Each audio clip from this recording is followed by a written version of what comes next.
Mansa Moussa qui amène dans ses bagages de retour à la Mecque l'homme le plus riche de l'histoire au XIIIe siècle, qui va ramener un architecte andalou, Essaïli, qui va nous inspirer. Quand on veut créer un livre comme celui-ci, par exemple, où vous retracez l'histoire d'un peuple comme le peuple malien, quels ont été pour vous les principaux défis dans l'écriture de ce ouvrage? C'est la recherche.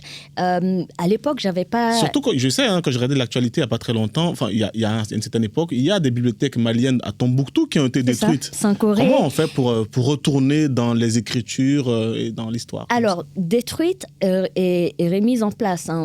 Il faut, à juste titre, rappeler que les manuscrits de Tombouctou, de l'université de Sankoré, d'ailleurs, une université qui a été mise en place en 1325. On est au Moyen-Âge. Donc, pour revenir sur pourquoi Maliba, la grandeur du Mali, parce qu'il y a Sankoré, et les manuscrits vont être sauvés par un conservateur, le conservateur de la bibliothèque de l'université de Sankoré.